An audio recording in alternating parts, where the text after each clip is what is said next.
네, 저희는 이번 폭우 관련해서 대담으로 이어가도록 하겠습니다. 김동혁 기상 전문 기자와 함께 해보겠습니다. 안녕하십니까? 어서 오시죠. 네, 오늘은 이제 서울 날씨가 오랜만에 또 해를 봤습니다. 지금 이제 물이 조금씩 빠지면서 피해 현장이 더 드러나기도 했는데 확실히 115년 만에 이런 폭우라는 게 좀 실감이 되죠. 예, 아무래도 저희가 지금 경험해보지 못했던 그런 강도의 강한 비구름들이 이 서울을 비롯해서 수도권 지방으로 지나가면서 비가 올 당시에는 사실 잘 보이지 않았던 그런 피해 현장들이 이제 비가 좀 잠깐 소강 상태에 들면서 피해 모습들이 더 많이 드러나는 것 같습니다. 그래서 피해 집계도 점점 더 늘어나는 것 같고요. 우리가 지금 시간당 뭐 동작구에서 140mm의 비를 기록하게 됐고, 그래서 서울에서도 지금 사흘 동안에만 525mm에 달하는 굉장히 많은 비가 쏟아지게 됐고요. 경기 양평도 532, 강원도 횡성이 365, 충북의 제천도 216mm 정도 기록하게 됐습니다. 그래서 이 서해상에서 들어온 비구름들이 굉장히 폭이 좀 좁았는데 인천과 광명, 그리고 관악, 강남, 서초, 그리고 경기 양평 이렇게 동에서 서쪽으로 폭은 좁지만 굉장히 긴 띠 형태의 강한 비구름들이 들어왔다. 그래서 제가 지금 말씀드린 이 지역들을 중심으로 해서 400mm에 달하는 많은 비가 이 사흘 동안에 쏟아졌다고 볼 수 있겠습니다. 우리가 장마철 한 달 동안에 뭐 350에서 400mm 정도 비가 내리니까요. 그것보다 훨씬 더 많은 비가 단시간에 쏟아지면서 이번에 수도권을 중심으로 해서 많은 비 피해를 겪게 됐습니다. 지금까지 사망이 9명이고요. 실종이 7명, 그리고 경기도에서만 부상자가 현재까지 17명 발생하게 됐습니다. 네, 말씀처럼 이번 집중호우가 수도권과 강원 지역에 집중된 특별한 이유가 있을까요? 예, 지금 사실 생각해보면 비가 이 충청도 지방의 중심으로 내리고 있거든요. 네. 그래서 불과 얼마 전까지만 해도 굉장히 무서울 정도로 수도권 지방에서 많은 비가 쏟아붓다가 지금은 해가 드러나고 비가 소강 상태에 들고 충청 지방을 중심으로 지금 또 시간당 30에서 50mm의 강한 비가 내리고 있습니다. 그러니까 이번 비의 특징을 지금 잘 보여주고 있는데요. 같은 중부 지방 내에서도 굉장히 비구름의 폭이 좁다 보니까 어떤 지역은 비가 내리는 반면에 또 어떤 지역에서는 비가 소강에 들고 이 찜통더위가 좀 나타나는 이런 현상들을 보이고 있습니다. 아무래도 일반적인 우리가 여름철의 호우의 모습은 굉장히 뜨거운 낮 시간대에 비구름이 굉장히 강하게 높게 발달하면서 소나기 형태로 짧은 시간에 강하게 퍼붓는 이런 비가 있는 반면에 또 한 가지는 이 서해상에서 만들어진 비구름대가 폭넓게 들어오는 경우도, 이런 경우는 대부분이 중부지방을 덮는 굉장히 큰 비구름의 형태라고 볼 수 있겠습니다. 다만 이번 같은 경우는 일반적인 형태는 아니고요. 우리가 이제 북쪽에서 차고 건조한 공기가 내려오고 남쪽에 고온다습한 공기가 한반도를 가득 메우고 있는 상황이기 때문에 두 공기가 강하게 충돌하면 그 사이 지점에서 비구름들이 좁게 발달하거든요. 그러니까 우리가 정체전선이라고 하는 것도 결국에는 일반적인 비구름의 형태는 아니고 어떤 전선의 모습, 그러니까 선의 모습으로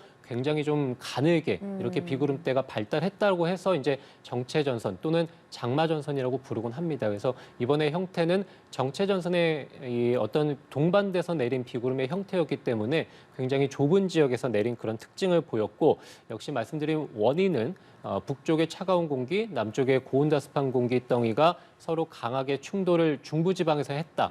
그리고 이 한반도 북동쪽에서 날씨 흐름을 막는 어떤 장벽이 있으면서 찬 공기가 지속적으로 내려왔고, 이로 인해서 정체전선이 물러나는 것이 아니라 계속해서 중부지방의 남북으로 오르내렸고, 지금은 북쪽에서 차가운 공기가 조금 더 내려오고 있는 상황이기 때문에 전북지방을 중심으로도 현재는 강한 비가 내리고 있습니다. 네, 지금 충청권에서 비상이다라는 소식이 들리고 있고 비가 얼마나 오는지도 궁금합니다. 지금 수도권에서 내렸던 이 정도의 양이 충청권에도 쏟아지는 건지 어떻습니까?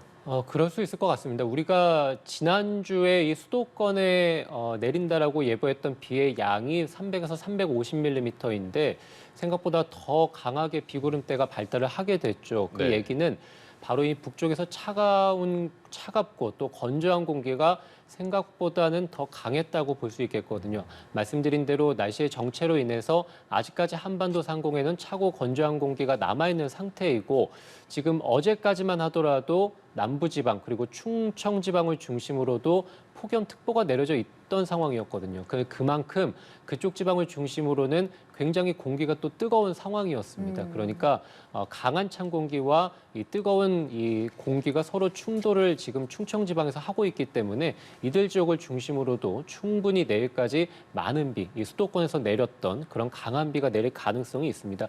현재도 오전 중에 오늘 새벽부터 해서 아침 사이에 충청지방을 중심으로 해서 시간당 50에서 60mm에 달하는 강한 비가 쏟아지기도 했거든요.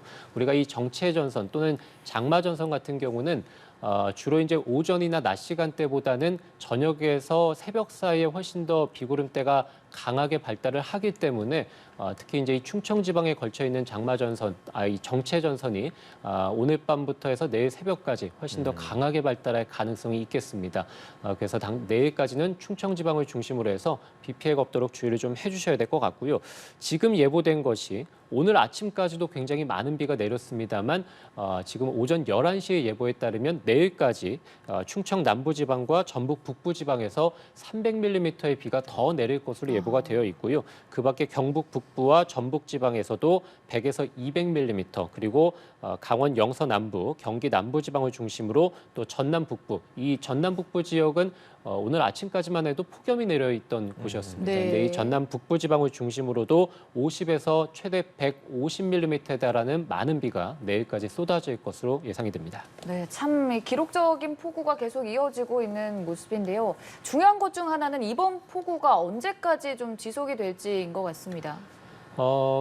이번 폭우의 원인 자체가 말씀드린 대로 정체전선입니다만 네. 정체전선이 만들어진 근본적인 원인은 결국에는 한반도 북동쪽에서의 날씨 정체입니다. 그래서 이 날씨 정체가 풀려야 우리가 이제 이례적으로 내려왔던 이 차고 건조한 공기가 다시 북쪽으로 올라갈 거고 그러면 이제 한반도는 다시 또 한반도 남쪽에 위치한 지금 보시는 남쪽에서 크게 버티고 있는 고기압이 한반도를 다시 이제 올라오는 뒤덮는 이런 모습을 보이면서 다시 밤낮 찜통더위가 지속이 돼야 지금의 폭우가 끝난다고 볼 수 있겠습니다. 네. 그래서 일단 말씀드린 대로 내일까지 최대 300mm 충청지방에서 보고 있습니다만 금요일에도 남부지방, 충청 이남지방을 중심으로 해서 많은 비가 내릴 것으로 보이고요. 일부 충청도는 토요일까지도 일단 비가 예보가 되어 있습니다.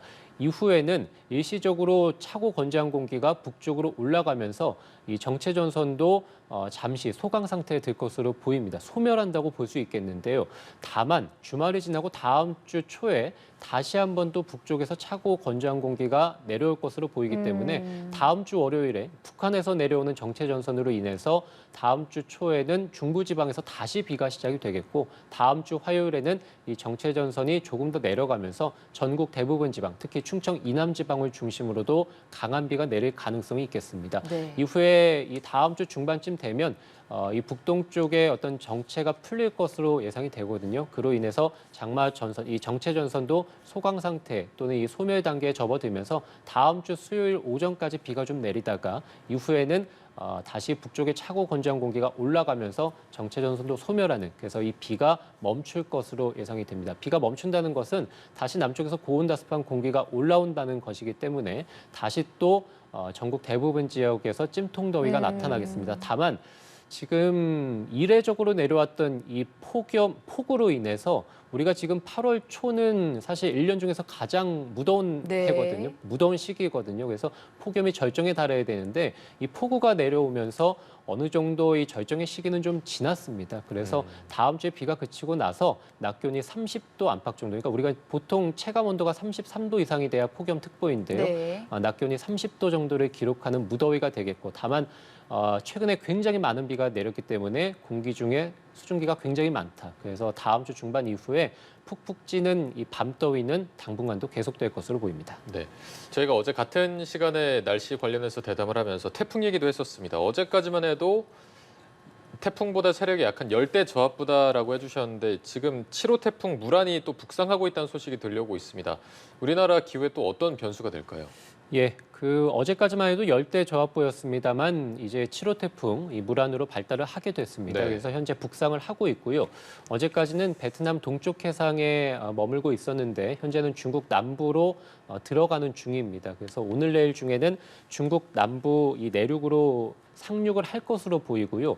이후에 계속해서 육상으로 올라가면서 베트남 쪽으로 들어갈 것으로 보입니다. 그러니까 점차 한반도 쪽으로 다가오는 것이 아니라 베트남 쪽으로 가는 이 상황이기 때문에 한반도에서 계속해서 멀어집니다. 그래서 이 태풍이 우리나라에 어떤 직접적인 영향을 줄 것으로 보이지는 않고요. 다만 어제도 말씀드렸습니다만 이 태풍이 몰고 온 어떤 열대 수증기가 남아서 한반도 쪽으로 들어올 가능성에 대해서 말씀을 드렸는데 어제보다 더 이 서쪽으로 태풍이 들어가고 있는 상황이기 때문에 우리나라와는 어제 예상보다도 훨씬 더 멀리 떨어질 것으로 예상이 됩니다. 그래서 네. 그 열대 수증기가 한반도로 들어와서 한반도에 굉장한 폭우를 몰고 올 가능성은 좀 줄어들었다고 볼 수 있겠습니다. 네. 근데 말씀을 들어보면은 다음 주에 또 다른 정체 전선이 오면서 또 비 소식이 예정돼 있고 그렇다 보면은 좀 시청자분들이 미리 좀 알고 대비를 할 수 있도록 좀 요령들을 말씀을 해주신다면요. 가장 중요한 것은 계속 말씀드립니다만 이렇게 기상특보가 내려져 있을 때는 가급적 외출을 좀 줄여주시고 네. 또 자제해 주시는 게 무엇보다 인명피해 또 시설물 피해를 줄이는 데 있어서 가장 중요할 것으로 보이고요. 다만 부득이 외출을 꼭 하셔야 된다면 우리가 이제 위험한 곳은 가급적 접근을 하지 않는 것이 좋겠죠. 그래서 지하 차도라든지 비탈면, 하천변, 도로 위에 맨홀 뚜껑 같은 곳은 가까이 가지 않는 것이 좋겠습니다. 최근에 일어났던 인명피해나 시설물 피해 이런 것들도 모두 다 지금 제가 말씀드린 곳들에서 발생하게 됐거든요. 네. 그래서 다음 주 초까지 계속해서 많은 비가 내린다고 말씀을 드렸기 때문에 외출을 하셔야 된다면 위험한 곳으로는 가까이 접근하지 않는 것이 무엇보다 중요할 것으로 보이고요. 우리가 이제 비가 많이 온다고 예보를 했을 때 집 주변의 배수로나 하수로 또는 농촌에서도 역시 이제 배수로를 좀 점검해 달라고 말씀을 드립니다만 비가 많이 왔을 때에는 우리가 이제 밖으로 나가시면 안 됩니다. 그래서 우리가 점검이 채 되지 않았다 하더라도 이렇게 폭우, 호우특보라든지 경보주의보가 내려졌을 때는 우리는 집 주변이라든지 농촌에서 어떤 점검을 하지 않는 것도 피해야 할 것으로 보이고요. 차량 운전 시에는 비가 많이 내릴 때 앞이 잘 보이지 않게 되죠. 시간당 50에서 80mm면 와이퍼를 켜게 돼도 우리가 운전을 하는데 굉장히 어려움을 겪게 되기 때문에 가급적이면 50% 이상 평소보다 감속 운행하는 것이 중요하겠고요. 도로가 굉장히 미끄럽습니다. 안전거리를 충분히 유지해 주시는 것도 좋을 것 같습니다. 여기에다가 다음 주 초까지 많은 비가 예보가 되어 있기 때문에 가급적이면 가능하다면 차량 운행보다는 대중교통을 이용해 주시는 것도 좋습니다. 네, 알겠습니다. 비 소식 계속 있는 만큼 대비를 끝까지 해주셔야겠습니다. 지금까지 김동혁 기상 전문기자와 함께했습니다. 고맙습니다. 고맙습니다.